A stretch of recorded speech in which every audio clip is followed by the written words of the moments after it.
This video will identify barriers to exercise, but also establish things that we can do to address those barriers and move forward as people progress into exercise. One of the first things you might come across is people that give you reasons and justifications for why they can't exercise and state them as barriers. However, you will find that regardless, there's always a way around that, and in some capacity, every single person can do some form of physical activity. A couple of the major ones are physical barriers, motivational barriers, and time barriers. When it comes to physical barriers, you will find in the most cases exercise is actually the prescription for their recovery, whether it be somebody with diabetes, somebody that's obese, or somebody that's had a stroke. Physical activity is normally one of the major ways they will actually recover from that. Motivation is always a big thing that comes up, and we'll talk about strategies to improve motivation a little bit later on in this video. And one of the regular things I often hear is lack of time. Now, that's a non-excuse for most people.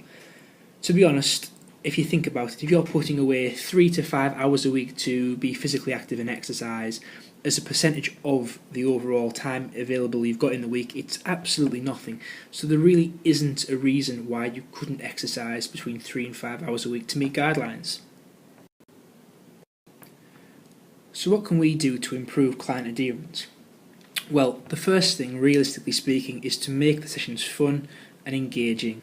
Use of interval training, advanced training techniques in terms of resistance, will always make the sessions fun, and just progress the programs, tweak them here, there, new exercises on rotation as they're progressing in terms of their experience, and you'll find that you'll keep them happy for longer.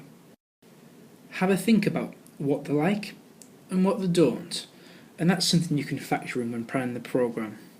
And last but not least, think about their lifestyle. Think about how we can actually factor in their lifestyle, their time availability. For example, as a personal trainer, I often have my sessions as early as 6 o'clock in the morning to work around work time, and as late as 9 o'clock at night, depending on the time of the year.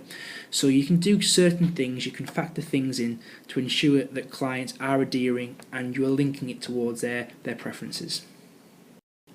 What other type of strategies could we actually use to help us overcome our client barriers? Now, I won't talk you through all of these. I'll just focus on one or two. One thing that I always use are SMART targets. Now when we say agree, we're talking about the client taking ownership of their goals, with the instructor just establishing realistic boundaries for example, body fat drop, for strength increases, for VO2 increases, putting in specific guidelines about what could and should be achieved within a short, medium and long-term frame. Another good method is to encourage social support. Now when we talk about support, we mean from friends, family, other like-minded individuals who want to take part in physical activity and exercise. Such as the popularity of spinning, Zumba and boot camps of late, it's a great way to get out there and meet people, and that does really establish the ability to be able to jump over hurdles and barriers and continue towards your fitness goals. And finally, we'll look at things that you can do, incentives and rewards that can actually establish and maintain adherence. To be a motivational instructor with lots of enthusiasm, praise and encouragement for the client is always a good start.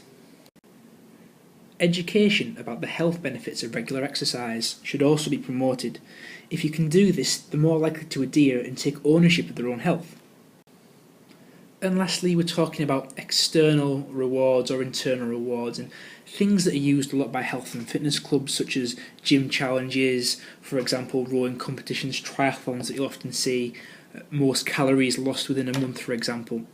And these are little things that you can do at certain points to actually improve adherence, because it's providing a challenge to the actual client to better themselves and to partake. After watching this video, you should now have all the knowledge and information you need to answer the questions about how to overcome and understand barriers associated with exercise and physical activity.